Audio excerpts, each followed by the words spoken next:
మనకి వైజాగ్ అనగానే కొన్ని రకాల ప్రకృతి విపత్తులు గుర్తుకొస్తాయి. ఎందుకంటే సముద్రం ఉండడం, అక్కడ ఒకప్పుడు సునామీ రావడం, తర్వాత హుద్‌హుద్ తుఫాన్ రావడం. ఈ మధ్య కూడా సముద్రం కొన్ని అడుగులు వెనక్కెళ్ళిపోయిందని, ఇది సునామీకి రాబోయే సునామీకి చిహ్నం అని కూడా వార్తలొచ్చాయి. మరి దానికి భూకంపానికి లింక్ ఉందా అనేది ఇంకా ఎవరు అఫీషియల్‌గా చెప్పలేదు గానీ, ఈరోజు మార్నింగు 4:16 నుంచి 4:20 మధ్య ఎర్లీ మార్నింగు వైజాగ్ చుట్టుపక్కల భూకంపం వచ్చిందని, ఇది మొత్తంగా రెక్టర్ స్కేల్ అంటారు. రెక్టర్ స్కేల్ మీద తీవ్రత మ్యాగ్నిట్యూడ్ అంటారు. 3.7 మ్యాగ్నిట్యూడ్ వచ్చిందని. మామూలుగా మనకి లో లెవెల్లోనే ఉంది ఇదంతా కూడా. కానీ ప్రజలు అంతా కూడా భయభ్రాంతం చెంది బయటికి పరుగులు తీశారని చెప్తున్నారు. ముఖ్యంగా గాజువాక, మధురవాడ, రిషికొండ, భీమిలి, కైలాసపురం, మహారాణిపేట, విశాలాక్ష నగర్, అక్కయ్య పాడు ఈ ఏరియాల్లో భూకంపం వచ్చింది. ప్రజలంతా పరుగులు తీసి, ఎందుకంటే నిద్రలో ఉన్నారు, సడన్గా ఇంట్లో వస్తువులు అవన్నీ కదలడం ఇవన్నీ చూసి బయటికి పరుగులు ఎత్తారని చెప్తున్నారు. సో దీని మీద అఫీషియల్గా ఇంకా ఏమీ డిక్లేర్ చేయలేదు. మనకు మామూలుగా national centre for seismology department ఉంటుంది. ఈ డిపార్ట్మెంటు భూకంప తీవ్రతని, భూకంపం ఎందుకు వచ్చింది, దీనికి భయపడాలనా లేదా, దీనికి ఎలాంటి చర్యలు తీసుకోవాలి, ప్రజలు అప్రమత్తంగా ఎలా ఉండాలి, ఇవన్నీ కూడా హెచ్చరికలు జారీ చేస్తుంది. National centre for the seismology అంటారనమాట ఈ డిపార్ట్మెంటు. అయితే ఇక్కడ ఇప్పుడు వైజాగ్ ప్రజలే కాదు, ఆంధ్రప్రదేశ్లో ముఖ్యంగా ఉత్తరాంధ్ర ప్రజలు కూడా భయపడుతున్నారు. మనకు కూడా వస్తుందా ఏంటి అన్న ఇదైతే ఉంది.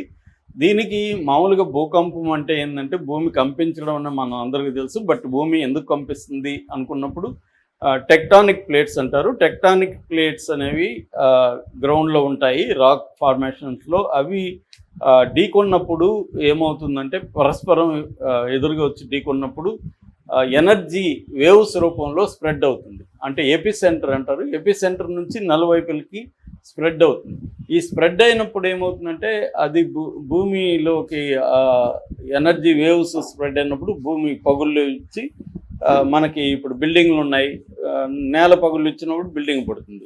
రెండోది ఏమంటే మనం భూకంప ప్రాంతాల్లో కన్స్ట్రక్షన్ యాక్టివిటీని మార్చాలి. ఇప్పుడు జపాన్లో భూకంపాలు ఎక్కువ ఉంటాయి, వాళ్ళు మొత్తం దానికి తగినట్టుగా కన్స్ట్రక్షన్ ప్లాన్ చేసుకున్నారు. మనకి అవేమి లేవు. మనకి ఎందుకంటే కరప్షను, గ్రీడు ఇవన్నీ ఎక్కువ ఉండడం వల్ల చీప్ క్వాలిటీ భూకంప ఏరియాలో మట్టిని మనం టెస్ట్ చేసి ఈ ఏరియాలో భూకంపాలు ఉన్నాయి కాబట్టి ఈ కైండ్ ఆఫ్ జాగ్రత్తలు తీసుకోవాలనేది మనకు లేదు. అర్బన్ అధికారులంతా ఏం చేస్తారు, లంచాలు తీసుకొని వాళ్ళన్నిటికీ లైసెన్సులు ఇచ్చేస్తుంటారు. వీళ్ళు ఇష్టం వచ్చినట్టుగా కన్స్ట్రక్షన్ తీసేసుకుంటారు.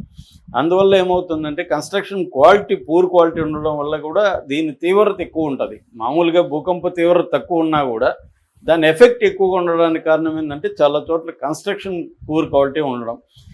రెండవది ఇండియాలో భూకంప పరిస్థితులు ఏంటంటే, ఇండియాలో మనకి Indian tectonic plate Eurasian tectonic ప్లేట్ని ఢీకొంటుంది.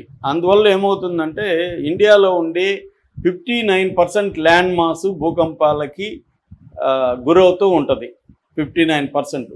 అంటే ఫర్ ఎగ్జాంపుల్ 2024లో లాస్ట్ ఇయర్లో మనకి 143 భూకంపాలు ఇండియాలో వచ్చాయి. అంటే 1.5 మ్యాగ్నిట్యూడ్ నుంచి 5 మ్యాగ్నిట్యూడ్ వరకు కూడా భూకంపాలు వచ్చాయి. ముఖ్యంగా మనకి ఏంటంటే ఇండియాలో సీస్మిక్ జోన్స్ అంటారు వీటిని. అంటే భూకంపాలు వచ్చే జోన్స్గా డివైడ్ చేశారు. ఇందులో 4 జోన్స్ ఉన్నాయి ఇండియాలో. అందులో జోన్ 2గా ఉండేది లీస్ట్ భూకంపాలు వచ్చేది. వైజాగ్ జోన్ 2లోనే ఉంది. అంటే అక్కడ హెవీ తీవ్రత ఎక్కువగా ఉన్న భూకంపాలు వైజాగ్లో రావు. కానీ చెప్పలేము